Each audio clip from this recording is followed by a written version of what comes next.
They boarded first class just like their ticket said, but the pilot stared at them, cold and silent, then ordered them to move to the back of the plane without a reason. No one defended them, not even the crew. But 6 minutes later, everything changed. The pilot was dragged off the flight, and every passenger who stayed silent was forced to watch what came next. Stay with this video because what this mother uncovers next will leave you stunned. And the truth, it was hidden in plain sight all along. Before we start the story, comment below where in the world you're watching from today, and if you like stories like this, don't forget to subscribe and turn on the bell icon so you never miss a new story like this one. The boarding process had just begun when an older black couple stepped quietly into the first-class cabin. The man, Harold Jenkins, wore a soft navy sweater over a collared shirt. His shoes polished, his glasses resting low on his nose.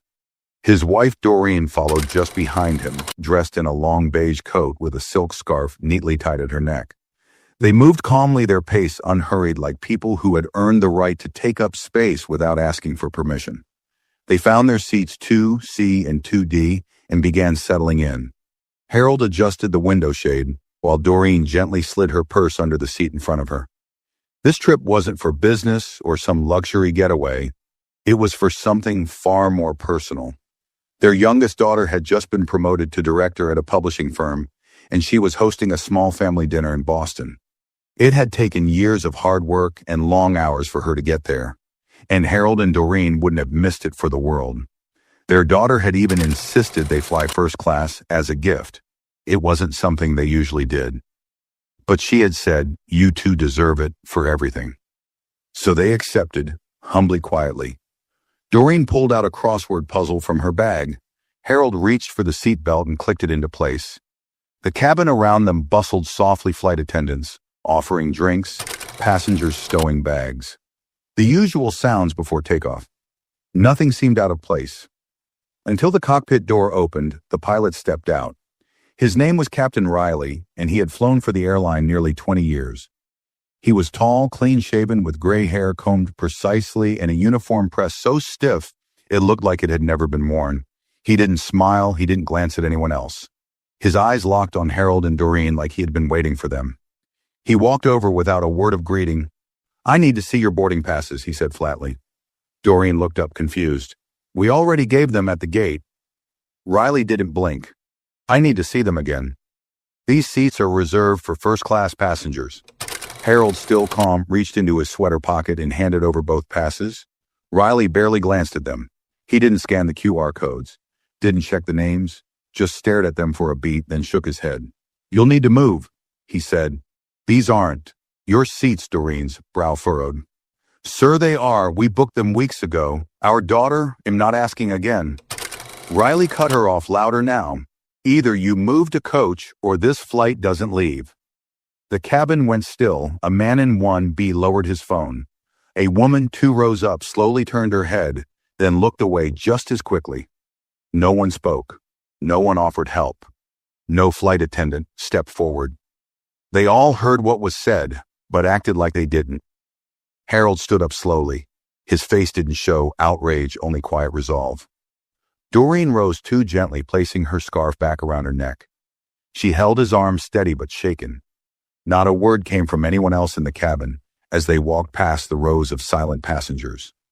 Their seats 2C and 2D remained empty, but nobody moved to sit in them. Nobody dared. Harold and Doreen found 2 empty seats near the back of the planner row, 27 by the engine hum. The overhead bins were already packed, so Harold had to hold their small carry-on on his lap. Doreen sat by the window staring outside without really seeing anything. Her hands were folded tightly in her lap, and she hadn't said a word since they were forced to move. Harold could feel her frustration, even though she didn't show it. She wasn't the kind of woman who cried easily, but she carried hurt in quiet ways. Her silence, her posture, the way she blinked too often. Harold took out his phone and tapped out a message with steady fingers. He didn't write much. "Just the facts. Pilot made us leave first class. Said we didn't belong. No explanation. We're in row 27 now." He sent it to Elena, their daughter. A minute later, his phone buzzed. What then? Another message. "Stay where you are? I'll handle it."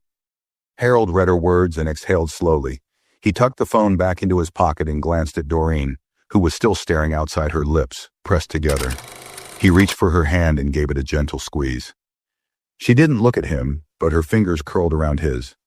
Up in the front of the plane, Captain Riley stepped back into the cockpit with a look of satisfaction on his face. He muttered something under his breath as he sat back down in his seat and adjusted his headset. The co-pilot, a younger man named Jeremy, glanced at him sideways. "You sure about that?" Jeremy asked, cautious. Riley shrugged. "We're not flying with people who don't know their place. I'm not about to argue with the booking system." Jeremy didn't answer. He had seen the boarding passes too, clearly marked first class, but he knew better than to challenge Riley mid-flight. It wasn't worth the backlash. Meanwhile, in seat 27, a Doreen finally turned toward Harold. "You think she'll make a scene?" she asked, her voice low. Harold shook his head once. She won't need to. She knows who to call. And she did. Elena wasn't just a director at a publishing house. What Riley didn't know, what none of the crew knew, was that Elena's husband, Gregory Shaw, sat on the board of directors for the airline. And Elena had already picked up the phone back in row 27. The cabin noise rose again as passengers finished boarding. A flight attendant walked down the aisle offering pre-takeoff checks. She gave Harold and Doreen a short glance, then moved on without a word. No water, no apology, nothing. Doreen reached up and adjusted the small air nozzle above her seat. It hissed quietly, but the air felt stale. Her shoulders were tense. Her chest ached, not from embarrassment, but from something deeper. That sharp ache of knowing you've been seen. Not for who you are, but for who someone decided you must be. "I should have said something," she murmured. "I should have made him explain it in front of everyone." "You didn't know him anything," Harold replied quietly. "I know," she said. "But I still wanted to." Harold leaned back. "Let Elena speak for us." "Now," Doreen gave a dry smile. "Oh, she will?"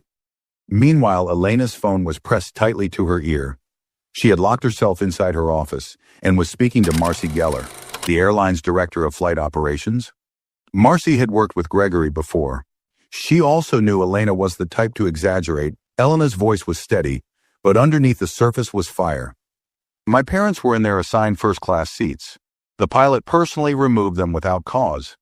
If you're going to tell me that's not a problem, then say it plainly, because I promise you I won't be quiet." Marcy didn't try to defend anyone. "Give me the flight number." Elena had it memorized. 4673 Boston to JFK, scheduled to depart 12 minutes ago. "Got it," Marcy said. "We'll call the aircraft now." Elena lowered the phone slowly. Her hands trembled, not from fear, but from rage. Her parents didn't talk much about the way the world had treated them, but she knew she'd seen the way clerks looked past them in stores. She remembered the time a neighbor had asked if Harold was their gardener. She had watched it all, and this time she had power. She wasn't going to waste it. In the cockpit, the radio crackled. "Flight 4673, come in." Captain Riley responded, voice calm. "Go ahead, this is executive operations. We need you to hold the plane on the tarmac." "There's an internal security issue we need to verify," Riley frowned. "Everything's secure here?" "You'll be informed shortly," the voice replied. "Hold position." He clicked the radio off and muttered, "Damn corporate politics." He looked over at Jeremy, who had stiffened. "What's this about?" Jeremy asked. Riley waved him off. Probably a late luggage issue or some paperwork mistake. But Jeremy wasn't convinced. He had flown enough times to know what security delay really meant. Riley's confidence began to shift. His voice wasn't as firm when he picked up the in-flight phone and told the flight attendants, "There's going to be a short delay. Tell the passengers to remain seated." In Coach Harold felt the plane stop moving. He looked over at Doreen. "They've been told to hold the plane," he said softly. She raised her eyebrows. "Already," Harold nodded, voice just above a whisper. "Something tells me Captain Riley's about to have a very long day," and indeed he was. Because this wasn't just a misunderstanding. This wasn't a small customer complaint. This was something the airline couldn't ignore, and someone far above his rank was about to make that very clear. The flight crew tried to maintain a sense of normalcy as the plane sat motionless on the runway. Passengers began shifting in their seats, some glancing at their watches, others pulling off headphones and murmuring to each other. A woman in seat 3. A leaned toward her husband. "We were supposed to take off 10 minutes ago." Did they say why we're still here? Her husband shook his head. Just that, it's a security hold. Whatever that means. In the back of the plane, Harold quietly unwrapped a peppermint and handed it to Doreen like he always did during takeoffs. She took it with a small smile, but her face still carried that same weight. She wasn't angry in the explosive sense, but something about being silenced in plain sight stayed with you, especially when everyone around you pretended it wasn't happening. Meanwhile, up in the airline's central control office, Marcy Geller had looped in another voice to the call. Gregory Shaw. He had just finished a board meeting when Elena called him. One look at his wife's face, and he didn't ask questions. Now he sat in his own conference room with the door locked, tie slightly loosened, laptop open. He stared at the flight details on the screen. You're absolutely certain this was the captain? He asked Marcy, voice low but firm. Yes, she replied, the passenger report and Elena's call match. And we just confirmed through gate logs. Mr. and Mrs. Jenkins were ticketed and cleared for first class, assigned seats. No issues flagged by the system. Gregory ran a hand over his jaw. Then what happened was personal, not procedural. Marcy hesitated. You want me to pull the captain off the flight now? Gregory didn't blink. Yes, and do it in front of passengers. Let him feel what it's like to be questioned publicly. He didn't think twice before humiliating those people. He doesn't get to hide behind protocol. Now understood, she said, already typing instructions to ground operations. Back on the plane, Riley stood near the cockpit door, chewing at the inside of his cheek. He had gotten quiet since the delay began.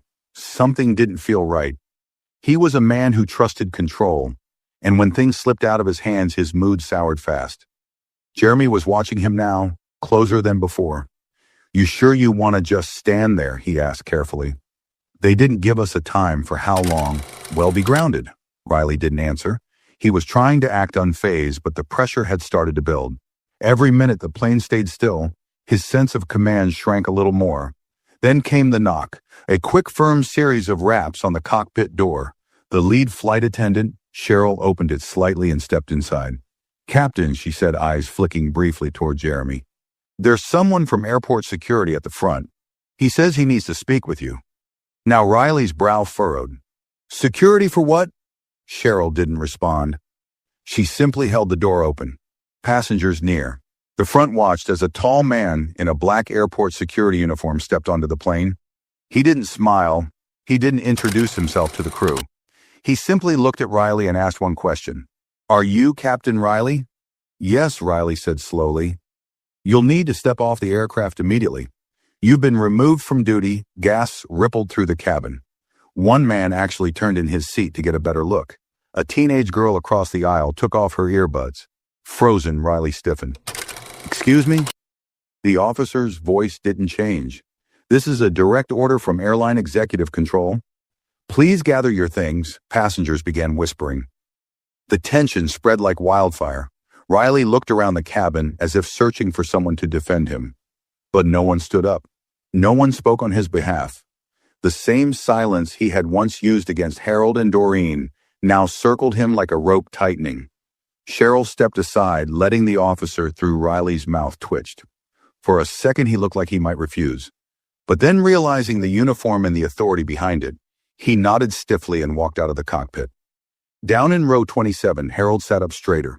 Doreen noticed it first, is that Harold followed her gaze and saw Captain Riley walking up the aisle. Not with the brisk, commanding walk he had earlier. Now his steps were slower, heavy. The kind of walk that tried to carry pride when there was nothing left to hold. The passengers didn't clap. They didn't cheer, but they watched, and that was worse. Every step Riley took was under a spotlight of silence. As he passed row 27, he didn't make eye contact with Harold, but Harold did, and he didn't look away. That look said everything. You thought we didn't belong. Turns out you didn't. The plane remained still on the tarmac as passengers shifted in their seats, their voices low and cautious. A woman 2 rows behind first class leaned toward her partner and whispered, "Was that really the pilot they just removed?" Her partner nodded slowly, still stunned. Security took him. I've never seen that before. Not on a flight. The flight attendants moved with unusual stiffness now. No one explained what had just happened, and maybe they didn't know how, but everyone sensed the shift. The man who had once held complete control of the aircraft had just been walked off like an unqualified passenger who tried to slip past the gate. And the reason no one knew for sure. But word travels fast even in silence. In the back of the plane, Harold sat quietly, arms folded.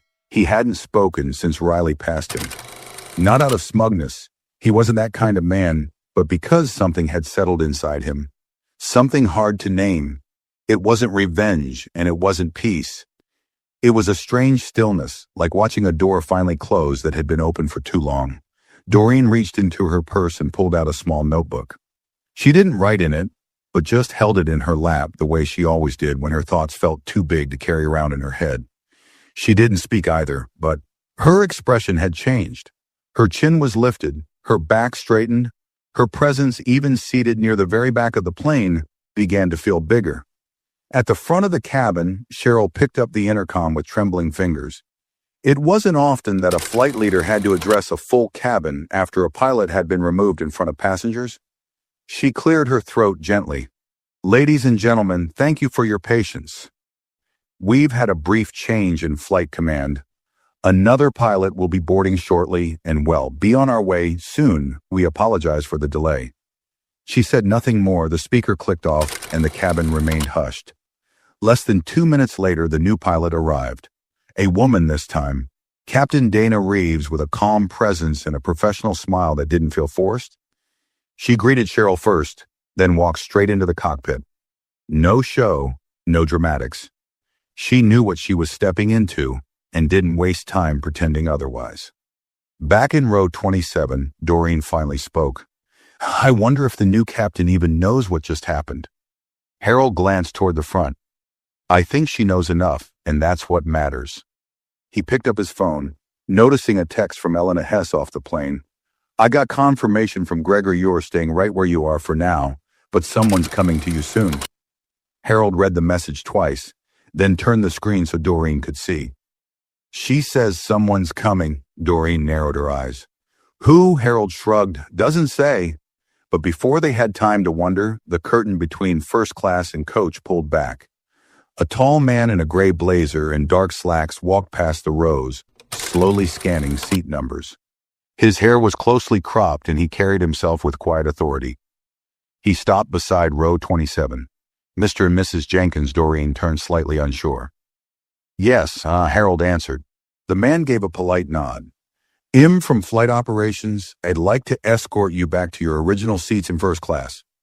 Whispers exploded behind them. A teenager pulled out her phone, already recording. A man across the aisle sat up straighter. Another woman stared openly, her mouth slightly open. Doreen blinked. Why now? The man didn't break eye contact. Because the mistake has been corrected, and you shouldn't have been moved in the first place. He said it plainly, not a suggestion, not a request, but a quiet correction that everyone around them heard. Harold stood slow and steady. He turned to Doreen, extended his hand. She took it and stood beside him. She didn't smile, but her eyes had something in them. A clear, sharp steadiness. As they began walking toward the front again, the cabin went quiet. Heads turned, eyes followed. Some of the same passengers who had avoided looking at them earlier now couldn't look away, but the walk wasn't about being seen. It wasn't about reclaiming the seat. It was about reclaiming what should never been taken. As they reached first class, Cheryl met them with an embarrassed look and a soft voice. "Your seats have been cleaned and reset, and if there's anything else you need during the flight, please don't hesitate to let me know." Harold nodded once Doreen simply said thank you. Then they sat. Not with pride, not with satisfaction, but with dignity. The kind that doesn't ask for permission, the kind that refuses to be reduced, the kind that once seen can't be unseen. As Harold and Doreen settled back into their first-class seats, the cabin atmosphere was completely different from when they first boarded. The quiet murmurs, the subtle glances, the awkward silence from other passengers, all of it now felt loaded with a new weight.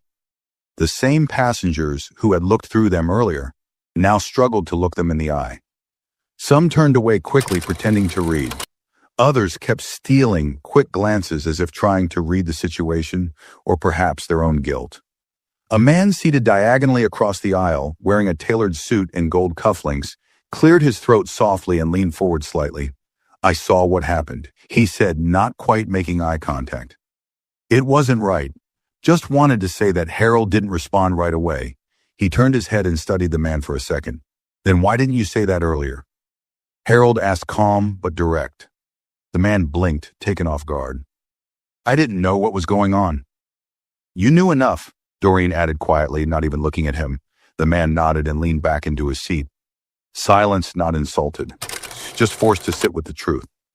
Cheryl, the lead flight attendant, returned moments later with a tray holding 2 glasses of sparkling water and a small dish of warm nuts. "These are complimentary," she said softly. "We're very sorry for earlier." Doreen offered a polite nod but didn't touch the glass. "Did you offer these when we first sat here?" she asked. Cheryl hesitated. "No, Mom, I didn't get the chance." "Or maybe you just didn't try." Doreen said, not unkind, not rude, just honest. The flight attendant didn't argue. She simply nodded, bowed her head slightly, and walked away. Harold finally reached for his glass and took a sip, his hands now steady. He pulled out his phone and saw another message from Elena. "Hell be permanently suspended. The board has already voted. Greg called me from the meeting room. They're not waiting." He passed the phone to Doreen. Her eyes scanned the message and a soft breath escaped her lips. Not relief exactly, but something close to closure. "Has done," Harold said. "Won't fly for this airline again." Doreen didn't celebrate. Instead, she looked down at her lap. "Good," she said softly. "But it won't be the last time it happens to someone." "No," Harold replied. "But maybe next time they'll remember this moment." The truth was, they hadn't asked for anyone to be fired. They hadn't marched onto the plane, demanding special treatment. They had simply wanted to take the seats they paid for and enjoy a flight in peace. But for some people, peace comes with conditions. For some people, dignity has to be earned again and again, seat by seat, stair by stair. Back in the galley, Cheryl leaned against the counter, rubbing her temples. Her fellow crew member, Allie Younger, and still new to first-class routes, approached carefully. "Is it true," she whispered, "that the pilot got removed because of that couple?" Cheryl nodded. "It's true. They were in the right. He forced them out without even checking properly." Alice's brows furrowed. I thought they were just asked to move because of an overbooking." "No," Cheryl said. "He didn't like how they looked sitting up front." "That's all it took." Allie looked out past the curtain. "I feel awful. I didn't say anything." "Neither did I," Cheryl said. "And we're the ones who should have." There was a pause. Then Allie asked, "Are we going to be in trouble too?" Cheryl didn't answer. She wasn't sure, because the truth was, silence had consequences too. In the cockpit, Captain Dana Reeves was reviewing the flight plan. She had been briefed before boarding, but had said nothing to the passengers or the crew. That wasn't her place, not yet. But she had read the report filed by Executive Command, and she had read it twice. She glanced at the digital manifest in front of her, then looked at the co-pilot who had remained behind. "Jeremy, you were here when it happened." He nodded once stiffly. "You say anything?" she asked. Jeremy hesitated. "No, I didn't know how to handle it." "Wasn't your job to handle him," Dana said. "But it was your job to tell someone. Silence makes you part of it." Jeremy's shoulders dropped a little. He knew she was right. Dana stared at the flight path once more and leaned back. "You've flown for 18 years, she said, "long enough to know how things work up here and how people like that get away with it." She didn't say Riley's name. She didn't need to. "But not this time," she added. In the cabin, as the final preparations for takeoff resumed, Doreen reached into her purse and took out her notebook again. This time she opened it and wrote something down. Harold noticed and smiled softly. "What are you writing?" She looked up at him.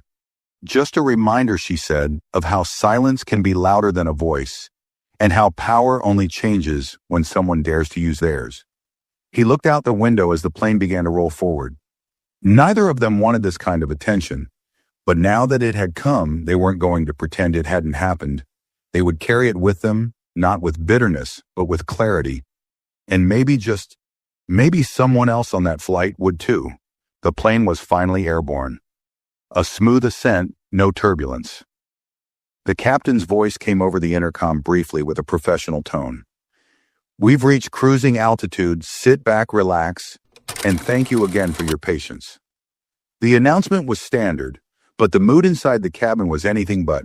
In first class, things were quiet, too quiet. The kind of silence that followed an event people didn't want to discuss, but couldn't stop thinking about. The passengers, most of whom had said nothing during the confrontation, now found themselves watching Harold and Doreen with cautious eyes. Not out of hostility, but something closer to shame. Some stared at the ceiling. Some kept pretending to read. Others simply sat with the weight of what they had witnessed and chosen to ignore. Doreen opened her tray table and slowly peeled back the foil on the meal that had just been served. She wasn't hungry, but eating gave her something to do with her hands. Harold didn't touch his food. He simply sat back watching the clouds drift by. After a while, one of the flight attendants returned. Allie, the younger one who had spoken with Cheryl earlier. Her posture was careful, almost unsure. She stopped at their row and cleared her throat. "Mr. and Mrs. Jenkins," she began, "I just wanted to say, I'm sorry, I should have said something earlier when everything happened. I didn't, I froze. And I want you to know that I see it now." Doreen looked up. She studied the young woman's face, noting the nervousness in her eyes. "Thank you," she said calmly. "It takes something to say that, especially after the fact. I know it doesn't fix anything." Allie added quickly, "I just didn't want you to think no one noticed, or that we didn't care." Harold gave her a polite nod. "Noted," he said, and appreciated. Allie smiled faintly and left, but the tension didn't fully disappear. Across the aisle, the man in the tailored suit who had fumbled an apology earlier finally stood and stepped into the aisle. He walked slowly over to their seats, his hands clasped in front of him. "I owe you both more than what I said earlier," he began. "My name is Douglas Merrow. I'm a partner at a law firm in Chicago, and when I saw what happened, I knew it was wrong. But I didn't say anything because, well, to be honest, I didn't want to be part of a scene." Harold raised his eyebrows slightly. "You thought staying quiet was safer?" Douglas hesitated. "Yes, but the truth is, silence was part of the scene. I just didn't see it until you looked at me." Doreen nodded slowly. "That's the trouble with silence. It pretends to be neutral, that it isn't." He paused. "I'm not asking for forgiveness, but if you ever feel like sharing your story publicly, what happened here, I'd be glad to support it in any way I can. Legally, financially. Whatever's needed." Harold and Doreen exchanged a brief glance. "We're not interested in headlines," Harold said. "We're interested in systems changing." Douglas nodded. "Understood. But just know some of us are listening now. Even if we didn't speak up when it counted." He returned to his seat. A few more passengers glanced over clearly. Eavesdropping, not one of them said a word, but something had shifted. The shame in the cabin had begun to turn inward. Back in the galley, Cheryl leaned against the wall, drinking a glass of water she hadn't asked for. Her hands were still shaking a little. She couldn't stop thinking about the moment the couple had walked off the plane and then returned. The look in their eyes, the silence that wrapped around her like a mirror. She turned to Allie. "I've been doing this job almost 14 years, she said softly. Allie looked up. "Have you ever seen a pilot get pulled off mid-flight before takeoff?" Cheryl shook her head. "Not once." Allie hesitated. "Do you think we're next?" For staying quiet, Cheryl didn't answer right away. She looked toward the curtain that separated them from the first-class cabin. "I think we all need to ask ourselves why we stayed quiet in the first place." Allie nodded slowly. It wasn't just him who failed them. No, Cheryl said it wasn't somewhere over Pennsylvania. The plane continued its quiet journey east. But inside the cabin, the flight wasn't quiet anymore. Not in people's minds. Harold pulled out his phone again. Another message had come in from Elena. "Greg just called. There's press starting to ask questions. Apparently a few passengers are already tweeting. Someone recorded Riley getting escorted off." He turned the phone to show Doreen. She read it inside. "I knew someone had a phone out," she said. "They always do." "Do you want this out there?" Harold asked. "I don't know," she admitted. "Part of me wants to forget it happened. But the other part..." She looked up at the row in front of her, where no one had said a word when they were being forced out of their seats. "That part wants them to be reminded, not just today, but every time they step on a plane. Harold nodded slowly. Then maybe this isn't over. And it wasn't. The seatbelt sign had been off for a while now, but no one seemed eager to move around. Even the usual rhythm of a mid-flight stretch felt different, like the cabin had absorbed all the unease from earlier and couldn't quite let it go. There were no loud conversations, no business calls on mute, no tinkling laughs over complimentary wine. It was a cabin full of people sitting with themselves unsure of what to say, or if they even had the right to say anything. Harold reclined slightly in his seat, his eyes fixed on the back of the seat in front of him, but it was clear he wasn't really looking at it. He was thinking, more than that he was remembering. Because this wasn't the first time something like this had happened to him. It was just the first time it had happened so publicly and to someone who thought they were past all that he could still remember, being passed over for a promotion in '94. He'd trained the guy who got the job, a handshake, a smile, and an excuse that had sounded reasonable enough. He could remember being followed around in stores, being asked, "Are you sure this card will go through at restaurants?" He never exploded. He never made a scene. He always told himself, be better. Don't give them a reason to see what they already think. But this time he hadn't said a word, and still he had been made to leave his seat. Beside him, Doreen was flipping slowly through the in-flight magazine, but her fingers were idle. The pages turned, but she didn't see the words. Her thoughts, like Harold's, were moving through years. Her entire life people had smiled while making her small. Even now in her 60s, she still got that look from hotel clerks who assumed she must be the help when she walked through the lobby of a nice hotel.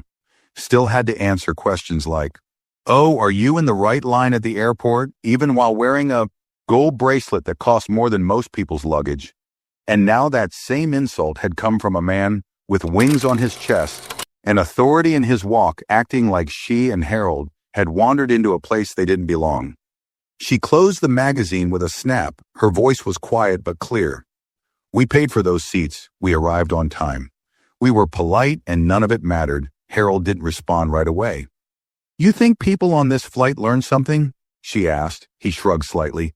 "Some maybe others will forget by landing a few rows behind them." Douglas, the suited man from earlier, was typing something on his phone. He paused, looked over at them again, then typed more. When the plane landed, his tweet would go viral. It would read, "Just witnessed a pilot forcibly remove an older black couple from first class without reason. Security escorted him off 30 minutes later. The couple handled it with more dignity than anyone else on this flight. Shame on us for staying silent." Flight 4673. Do better elsewhere on the plane, a young woman in economy had also started typing. She hadn't said anything when it happened. She was rows back and had only caught the end of it, but she had seen the couples return to first class. The way the man looked forward with calm strength, the way the woman held herself like someone who refused to be shrunk. She didn't know their names, but something about them stayed with her. Her post said, "Just saw the most graceful act of quiet power. They tried to erase this couple, and instead they made everyone else visible. You ever see someone walk back to a seat like they own the air around them? That's what I saw today." The ripples were starting. Quiet, yes, but steady. In the cockpit, Captain Dana Reeves checked the flight dashboard and quietly jotted a few notes in the incident logbook. She'd flown 1,000 hours, she'd dealt with turbulence, missed connections, even a drunk senator once. But this was different. She'd walked onto a plane mid-scandal and watched an entire cabin turn into a courtroom without a single word of due process. She hadn't said much when she took the seat. She didn't need to, but she'd heard enough through the crew to know that what happened wasn't just procedural. It was personal. Jeremy, still sitting in the co-pilot's chair, finally spoke after what felt like hours. "Captain." She turned slightly. "I think I should file a report too. About what I saw, Dana studied him. She had expected him to avoid it. To do what most young pilots did when faced with internal drama, stay quiet, ride the flight out. But this one was different. You should," she said, "and this time, don't soften the truth." He nodded back in the cabin. Cheryl walked past Harold and Doreen's row again. She didn't stop this time. She couldn't. Every time she looked at them, something twisted in her stomach. Not because they looked at her with resentment. They barely acknowledged her at all, and maybe that was worse. She thought about the moment they were asked to move, how she'd stood just 5 feet away and said nothing. Not because she agreed with the captain, but because she didn't want to jeopardize her years of spotless performance, didn't want to be the one who challenged command. But now that spotless record felt like a lie, like a line of silence she had chosen again and again. She stepped into the galley and leaned on the wall, her hands shaking slightly as she filled out a crew report form. Incident summary. Failure to intervene. Flight leader witnessed discrimination, but did not act. Acknowledging fault. Requesting inclusion, informal debrief. She signed her name, folded it, placed it in the sealed envelope tray. Sometimes accountability didn't start with the people at the top. Sometimes it started with the ones who were finally ready to admit what they didn't do. And in that momentum, there in the sky, with clouds moving past in the world below, unaware something real had started. Not loud, not dramatic, just steady, like Harold, like Doreen, like truth finally being told. The hum of the engines remained constant, but the energy inside the plane had shifted. Something unspoken sat between the rows like fog. The passengers were quiet, not the peaceful kind of quiet that came with comfort or rest, but the heavy kind where thoughts pressed harder than words. First class wasn't relaxed anymore. It was tight with tension, with unasked questions and swallowed guilt. Harold leaned slightly to the left enough to look down the aisle. His expression was unreadable. The same steady calm he had worn when the pilot confronted him. He wasn't looking for anyone in particular. He was just absorbing, watching, remembering, processing. These were the moments that didn't make the news, that wouldn't be captured by cell phone cameras. The stillness, the long stares, the way people began to realize they had seen injustice and done nothing. Across the aisle, a middle-aged woman with perfectly styled blonde hair had finally worked up the nerve to speak. She didn't look directly at them when she did. I thought maybe there was a system glitch, she said awkwardly, her voice barely above a whisper. I didn't want to get involved if I didn't understand. Doreen didn't turn her head. That's what people always say, she murmured. They didn't know, or they weren't sure, or they didn't want to assume. The woman blushed but said nothing else. A few rows behind, Douglas was still on his phone. But this time he wasn't typing. He was reading. Already his post had gathered hundreds of replies. Most were supportive. A few were skeptical. Are you sure that's what happened? Maybe the couple caused a problem you didn't see. I find it hard to believe a pilot would just do that for no reason. Douglas sighed. He expected this. There were always people who refused to believe.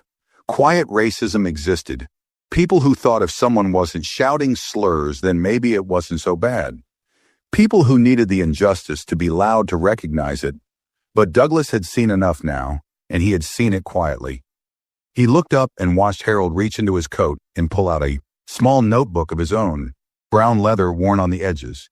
He hadn't used it yet, but now he opened it and began writing in a slow, steady hand. What are you writing? Doreen asked gently. Harold didn't stop. I don't know yet. Just starting with the facts. The time. The name. What was said. You think you'll use it for something? He nodded once. Maybe, but even if I don't, I want it written down. Doreen reached for her notebook, too. In the row ahead, the man in seat 1C turned slightly. Excuse me, he said to Harold. Do you plan to sue the airline? Harold blinked. No, the man looked surprised. Really, after all that, I don't want money, Harold said. I want this airline to ask better questions. I want them to ask why a man in uniform could look at two quiet passengers sitting in their assigned seats and decide they didn't belong. Doreen added, and why a whole cabin watched it happen. The man in 1C flushed and leaned back into his seat, but he didn't argue. Near the galley, Cheryl and Allie stood facing each other again. The silence between them this time wasn't awkward. It was reflective. I filled out the report, Cheryl said quietly. Me too, Allie replied. Do you think they'll read it? Allie asked. They'll have to, Cheryl said. Especially now that passengers are talking. Once it hits the press, everything changes. Allie hesitated. Do you think, well, get in trouble? Cheryl looked tired but honest. Probably not, but that's not the point. What is the point then? The next time Cheryl said, "We don't stand there doing nothing." In the cockpit, Captain Dana Reeves clicked through her tablets, report system reviewing all communications from ground control. She had just received the final confirmation Riley's credentials were suspended indefinitely. Her eyes lingered on the line at the bottom of the report, reviewed by Executive Board status final. No further review required. She closed the screen. Jeremy glanced over. "Do you think Hell fight it?" Dana shrugged. "He can try, but I doubt Hell win." He never raised his voice, never said anything explicitly offensive. Dana turned her head. "That's not the line anymore." "Jeremy, it's not about what you say out loud, it's what you think you can do without being challenged. That's what took him down." Jeremy leaned back. "I don't think he'll forget this flight." "Good," Dana said. "You shouldn't back in first class." Harold finished his writing and closed his notebook. Doreen placed hers back into her bag. They looked at each other, not for comfort, not for answers, but just to acknowledge that they were both still present, still grounded even in the air.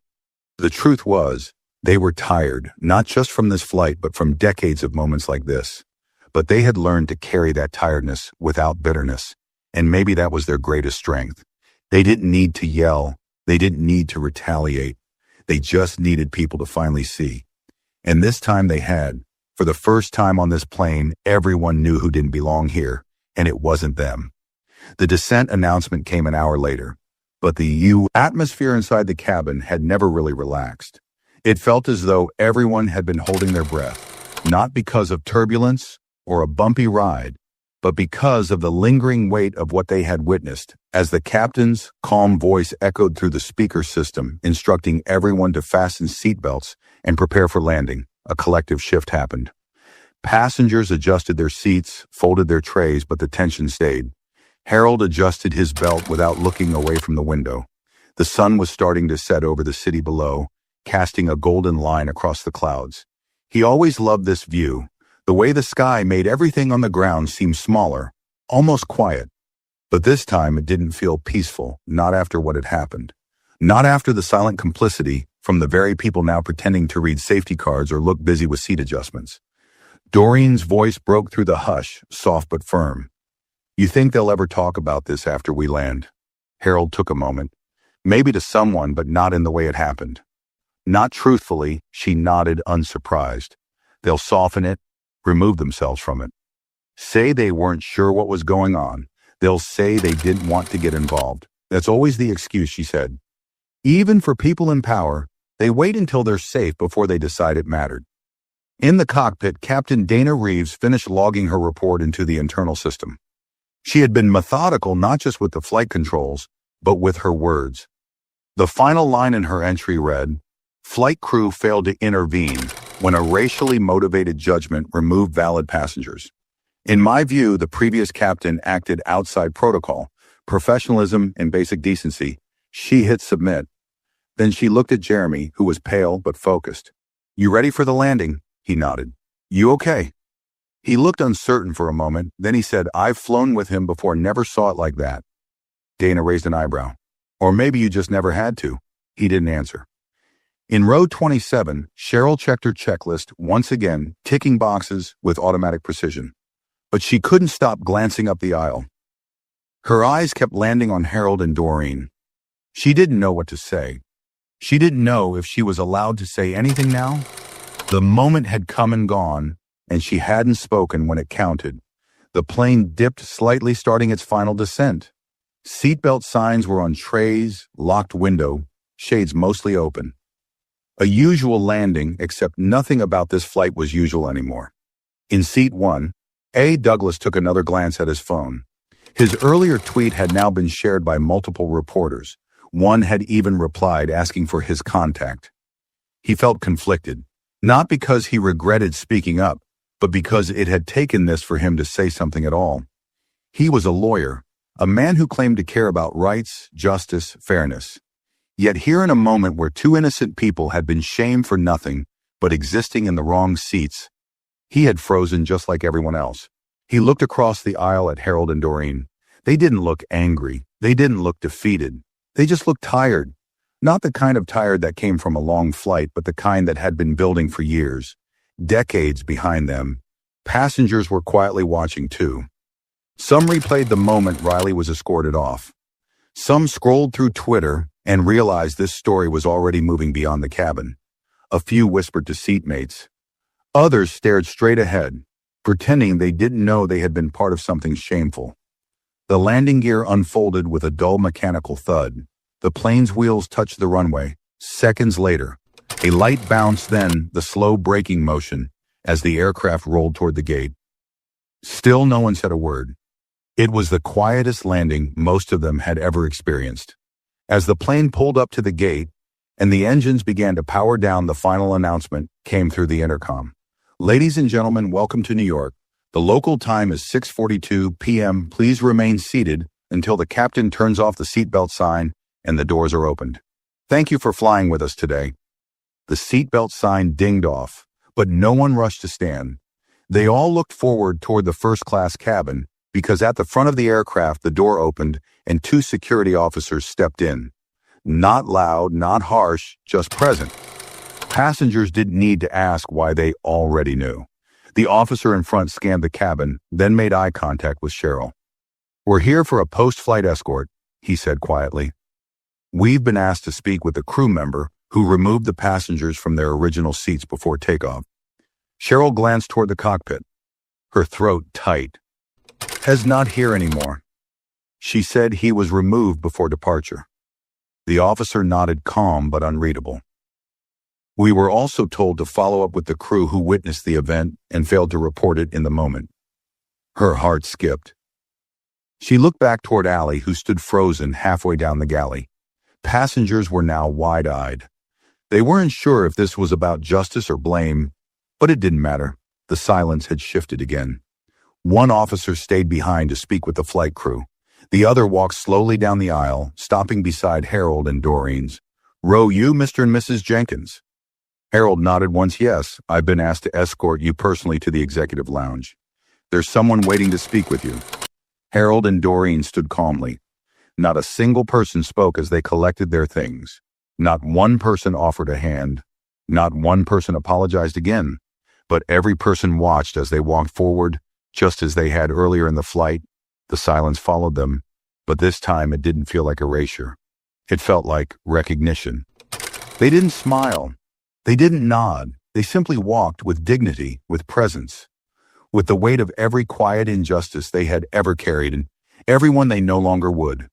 The glass doors of the executive lounge slid open with a soft whoosh. Inside, the lighting was warm and quiet, the kind that tried to make people forget they were still in an airport.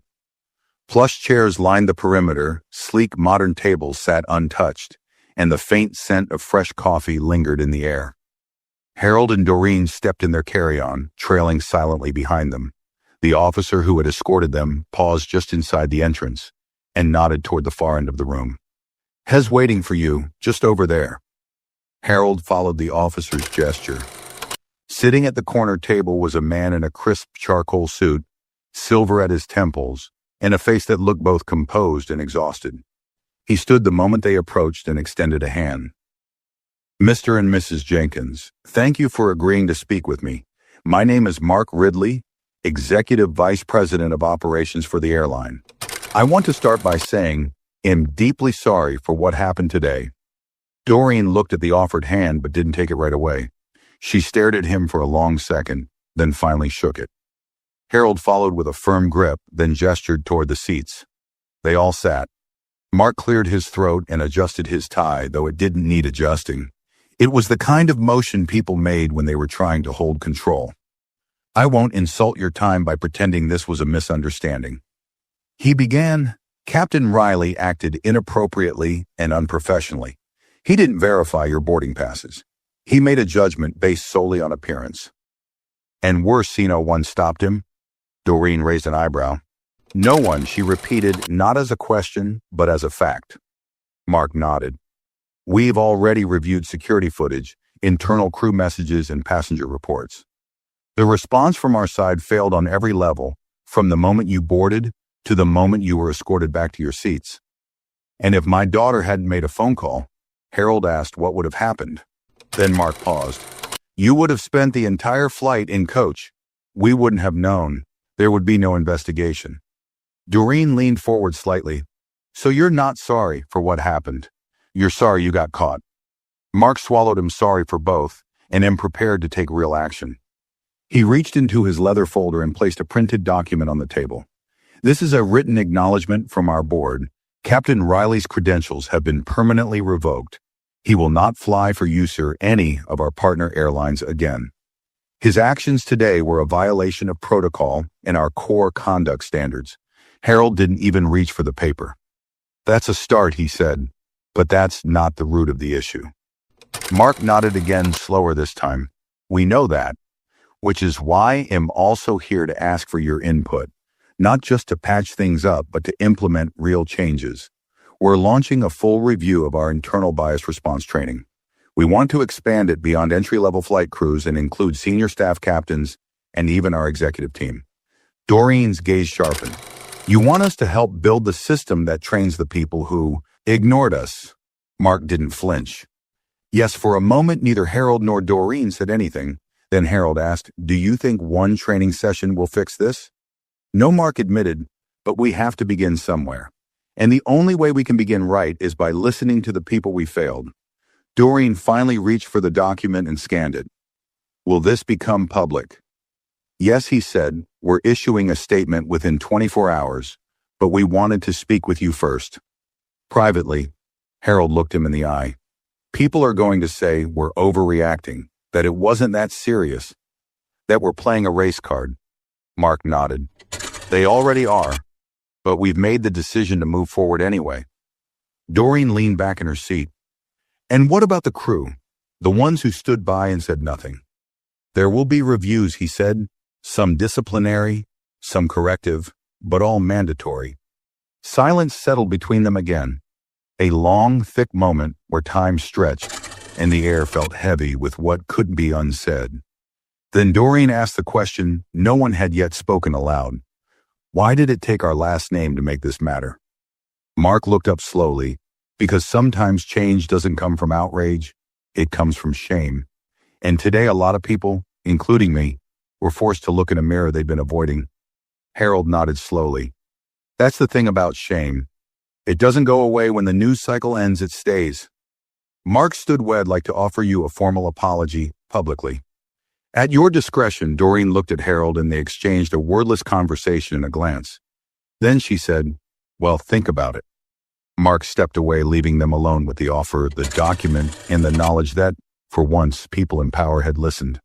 But Doreen didn't feel victorious, and neither did Harold, because they both knew this wasn't the end. It was just the part where the world pretended it had learned something, and they'd lived long enough to know learning didn't mean changing, but it was at least a beginning. The lounge emptied gradually. A few suited travelers passed through, glancing at Harold and Doreen with quiet curiosity before moving on. The clatter of ice in glasses and the hum of hushed conversations faded. The overhead lights dimmed slightly, signaling the slow transition from day to night. Harold sat still, one hand resting on the document. Mark Ridley had left. Doreen hadn't spoken since he walked away. She was watching the glass wall of the lounge, where the tarmac stretched beyond rows of blinking lights and distant planes, moving like shadows across a stage.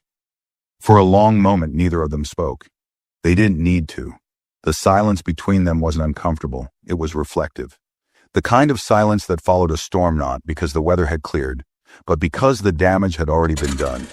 Harold finally exhaled through his nose and tapped the folder. Once you believe him, he asked softly. Doreen didn't look away from the window. I believe he meant it in the moment. I believe he's embarrassed. Shame doesn't last. Harold muttered. No, she said, but it stains. She turned toward him, her eyes sharp but calm. We've seen people cry before, remember. Apologize, pledge change. And 2 months later, they're shaking hands with the next person who makes the same mistake. Harold nodded slowly. So what do we do with this? Doreen reached into her purse, pulled out her notebook again, and flipped to a blank page. We write. We document. We remember, not for them, for us, so that if they try to rewrite what happened, we've already written it down. She jotted a few words, then paused. Elena will want to know everything, Harold said. Doreen smiled faintly. She'll read it in my handwriting before she hears it in my voice. Their daughter had been silent for the last hour, likely sitting at her desk, watching the situation unfold through social media and email threads. Elena wasn't dramatic. She didn't chase headlines, but she was sharp, calculated, and fiercely protective of the two people who had raised her with grace, despite a world that didn't always offer it. A ping broke the silence.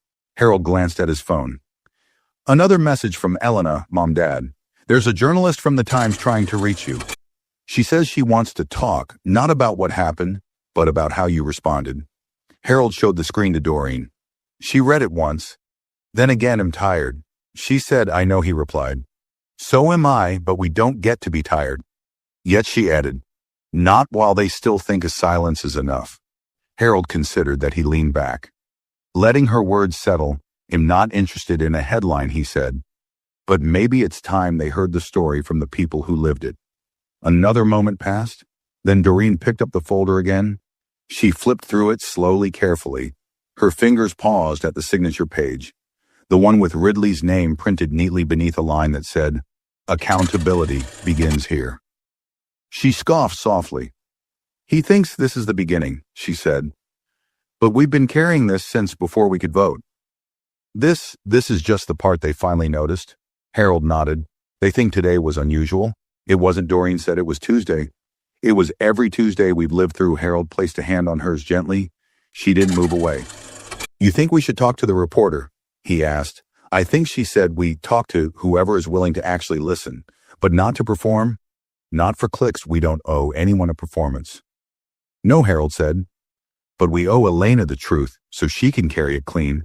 They sat together watching as ground crew moved in the distance, unseen to the rest of the airport. The world outside the glass kept turning. Planes landed, passengers rushed. People checked bags and hurried to destinations with no idea that just a few yards away, a story had unfolded that would never make the headlines in full. Only fragments, only retellings. The full weight of it would never fit in a tweet, because this wasn't just about a seat. It wasn't just about a pilot. It wasn't even about a single airline or a single mistake. It was about the long, exhausting history of having to prove you belong somewhere. You already earned your place, and Harold stood, stretched his back, and looked down at his wife. We'll talk to the reporter, he said, but on our terms, not theirs. Doreen smiled faintly. Always on our terms. They gathered their things slowly. No one rushed them, no one interrupted. And as they left the lounge together, shoulders square, pace, even faces calm, there was no applause, no flash, no dramatic music, just two people walking forward again. Not because they wanted to, but because they had to. Because silence had always come easily to others. But for them, truth had to be earned and carried every step of the way. The hallway outside the lounge was lined with glass on one side, offering a panoramic view of the tarmac. The airport buzzed beyond, families reuniting, announcements echoing through the speakers, the usual symphony of rolling luggage, boarding calls, and gate changes. But for Harold and Doreen, everything felt a beat slower. Their steps were deliberate, each stride a quiet statement. They didn't speak for a while. Both of them were still absorbing the weight of everything. The pilot's dismissal, the executive's apology, the lounge conversation, Elena's messages. Too much had happened in too short a time, and yet in many ways nothing about it felt new. It felt like walking through an old storm, only this time with cameras watching. At the escalator, Doreen finally broke the silence. You remember what my grandmother used to say? She asked without turning her head. Harold smiled faintly. Which time? When she used to talk about her bus seat, the one she refused to give up. He nodded slowly. She said, They wanted me to move because they were uncomfortable, but I stayed because I was tired. Doreen's voice softened. I never really understood it until now. They reached the bottom of the escalator and stepped onto the marble floor of the main terminal. A few travelers recognized them from the flight passengers who had sat nearby, who had watched everything unfold but said nothing. Now some offered polite nods, others looked away. One young man, maybe in his 20s, stepped forward tentatively. I just wanted to say I saw what happened. And I'm sorry, he said, his voice almost nervous.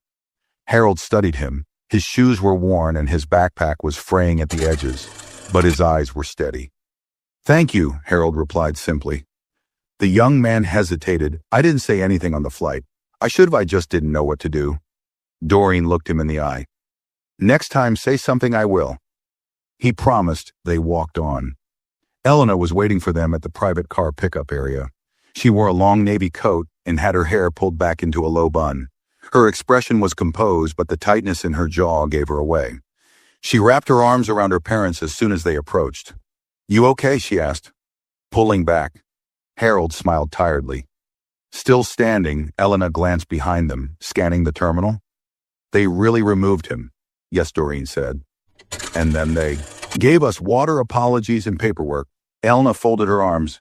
"They want this buried quiet resolution? Nice sound bites? They gave us a platform," Harold said, "didn't ask us to sign anything?" "Not yet." Elena pulled out her phone. "I've already had 3 journalists email me. I've saved everything. Screenshots, statements, even the tweets from other passengers. We can shape this narrative how we want. No one else." Doreen placed a hand on her daughter's wrist gently. "We're not looking to punish. We're looking to prevent." "I know," Elena said. "But prevention only happens when the truth gets loud." They stepped into the waiting car. The driver, a man in his 50s, with kind eyes, nodded and offered them bottles of water. Harold noticed the name on the placard, clipped to the dashboard. Walter F. As they pulled away from the terminal, the city skyline stretched ahead, glowing amber and gold in the setting sun.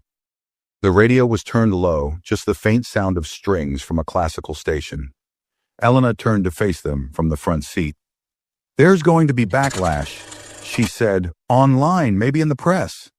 They'll say you exaggerated. Some will say you made it up." Harold didn't flinch. "They always do. They'll call it a miscommunication, maybe say Riley had a bad day." Doreen let out a breath. "And well, say we had a bad life. See who listens longer." Elena looked out the window. "We don't have to go public with everything, but I want to put pressure in the right places, quietly, strategically." "You're your mother's daughter," Harold said with a grin. Elena smiled, then grew serious again. "There's one more thing." She pulled out a printed email. "I contacted a civil rights foundation. They want to speak with you both. Not for a lawsuit, for a teaching panel. They host trainings for law enforcement, corporate executives, airline leadership. They think your story could anchor a new course." Doreen raised an eyebrow. "They want us to teach them how to treat people like humans." Elena hesitated. "They want your lived truth, not the headline version. The whole story." The car slowed at a red light. Outside, the sidewalk bustled with life. A couple laughed near a food cart. A businessman shouted into his Bluetooth. A teenager danced while recording a video. The world kept spinning, and yet inside the car, time held still. Harold took the email, read it, then folded it neatly. "You think they'll really listen?" "They have to," Elena replied. "Or they'll end up on the same list as that pilot." Doreen looked out the window again. "Funny," she said softly. "We took a trip to relax, and now we're being asked to fix a system." Harold reached for her hand. "We're not fixing the system, we're holding the mirror." And sometimes that was the most dangerous thing you could do, because mirrors don't change what's there. They just make it impossible to ignore. 2 days later, the story had moved faster than any of them expected. It began with a single tweet. Douglas Merrow's post, just a few lines, simple but sharp. That post alone was shared over 40,000 times in less than 24 hours. Major news outlets picked it up, cable networks ran quick segments. But it wasn't until a blurry cell phone video surfaced that everything changed. The clip was less than a minute long. It began with the sound of Captain Riley's voice, calm but firm, ordering Harold and Doreen to leave their seats in first class. The video shook slightly as the passenger filming tried to hold their phone low. You could hear Doreen saying, "We have boarding passes," and Harold's steady reply, "We paid for these seats." Then came Riley's cold response. "You don't match the profile, you need to move." No shouting, no profanity, just a man in uniform saying something that echoed like a quiet explosion. The video cut off as they were led away by a silent Cheryl in a nervous alley. The silence from the rest of the cabin spoke louder than any words. Within hours, the footage appeared on every major platform. Hashtag spread. Not your profile flight 4673. They belonged there. Talk shows debated it. Podcasts dissected it. Celebrities retweeted it. Some asked how something like this could still happen. Others, especially from older Black communities, shook their heads and said, "It always has."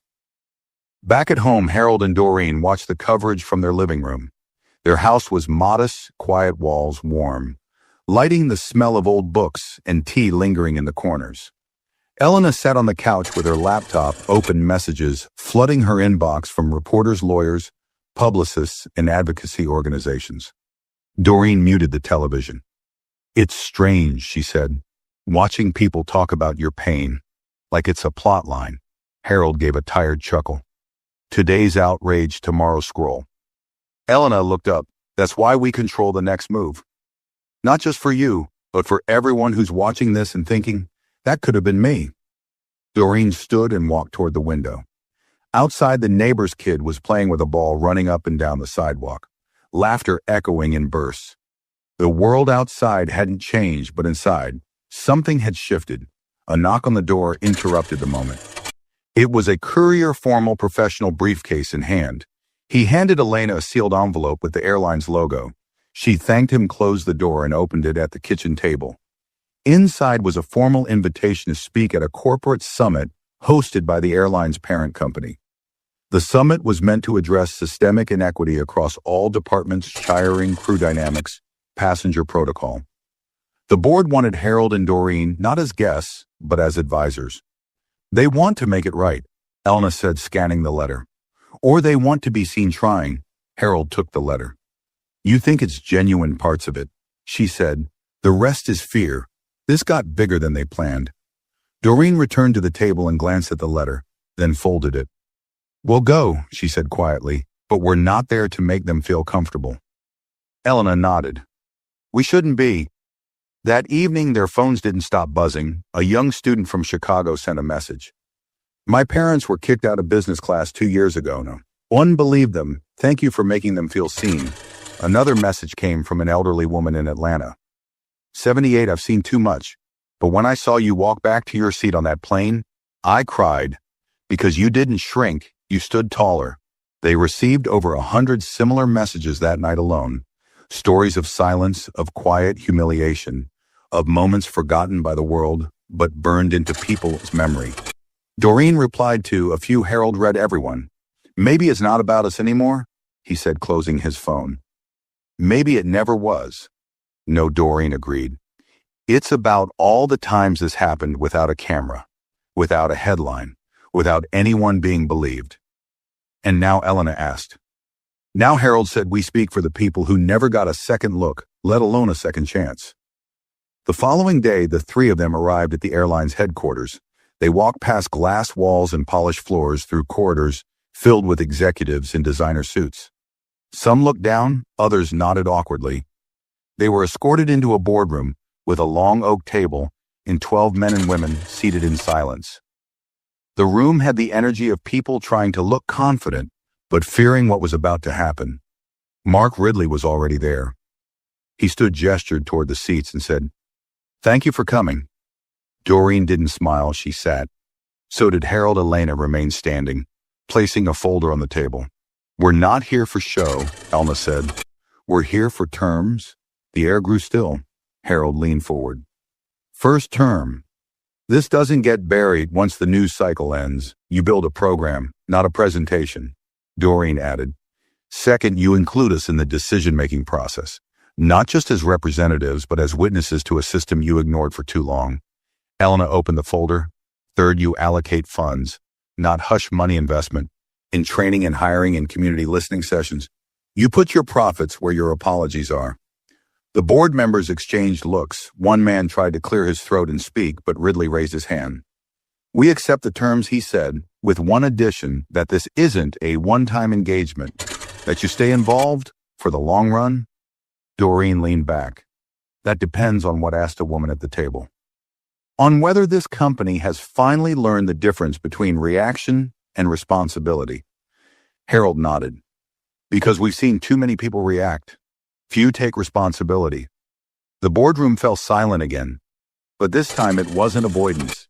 It was recognition, and for the first time in a long time, Harold and Doreen didn't feel like they had to prove their presence. They already owned it. A month later, the ripple hadn't faded. What began on Flight 4673 wasn't just a scandal, it became a case study, a conversation, a movement. The airline published a full report detailing not just what happened, but what failed. Riley's license was officially revoked and blacklisted across all major carriers. But more importantly, the silence that had once protected people like him had cracked. Harold and Doreen never asked for media tours, but their story had become something others clung to. Not because they were celebrities, but because they were familiar. Their faces looked like someone's parents. Their dignity reminded people of someone they loved. Their silence, their calm, their refusal to be erased. It had given voice to thousands who had spent their lives wondering if anyone would ever see them fully. They didn't do interviews for drama. They didn't speak in outrage. They spoke from experience. That's what made people listen at a university in North Carolina. A new ethics course added a module titled The Quiet Fight, Respect Bias, and Institutional Response in Modern Travel. The first video in the unit showed Harold and Doreen speaking to airline executives, not in anger, but in clarity. It showed the moment Doreen said, "We're not your first story. We're just the one that got filmed." At a crew training facility in Arizona, a simulated passenger scenario was updated. A flight attendant was instructed to assess seating complaints, but the new guidelines included one highlighted line in bold: always question your own bias before questioning someone's belonging. Meanwhile, at home, things didn't change much for Harold and Doreen. They still made tea in the afternoons, still took walks around their neighborhood, still read the paper in the mornings and argued over the crossword. But now when they walked into airports, restaurants, hotel lobbies, there was a shift. Not from everyone, but from enough people to notice. One evening, they received a letter in the mail, handwritten. The envelope was postmarked from Texas. Inside was a note. Dear Mr. and Mrs. Jenkins, I'm a retired pilot. I flew for over 35 years. I never spoke up when I saw things I should. Your story has haunted me. In the best way, I finally reached out to a young black pilot at my former airline and told him I had failed him years ago. He said he already forgave me, but I needed to say it. Thank you, Dan. Harold read the letter out loud, then folded it carefully and placed it in the drawer with the others. They had received dozens like it, some from strangers, some from neighbors, even one from a member of the crew who had served silently during that flight and now wanted to apologize years too late. Doreen sat across from him, sipping her chamomile tea. You think they'll forget again? She asked. Most will, Harold said. But some won't. Some will remember next time. That's all we ever asked. She replied that the next time someone stands up before it's too late. The doorbell rang. It was Elena holding a folder under one arm and a pie in the other. They've drafted the community teaching guide, she said, stepping in and kissing Doreen on the cheek. They want your notes on the language. They'll get them. Harold smiled. We already marked a few things last night. Doreen took the pie. You think people are actually learning, baby? Elena paused at the doorway before heading into the kitchen. No, I think they're being made to listen. That's the first step. That night, the three of them sat in the living room. No lights except the soft glow from the lamp by the window. A record played in the corner, old jazz, smooth and low. Doreen rested her head on Harold's shoulder. Elena sat curled in the armchair, pen in hand, editing the training script. Outside, the world carried on. Planes still flew. People still boarded. Stories still unfolded. Some good, some cruel, some unseen. But this story, it had been seen. It had been told truthfully. It had mattered, and that was enough. Not because justice had been served in full, but because dignity had remained untouched, because grace had refused to shrink, because two ordinary people had stood tall in a place meant to make them small, and the world could no longer pretend it hadn't watched them rise. This wasn't just a story about a racist pilot. It was about quiet power, silent witnesses, and what happens when dignity refuses to back down. If this story moved you, please give it a like, share your thoughts in the comments, and don't forget to subscribe to the channel for more real, powerful stories like this one.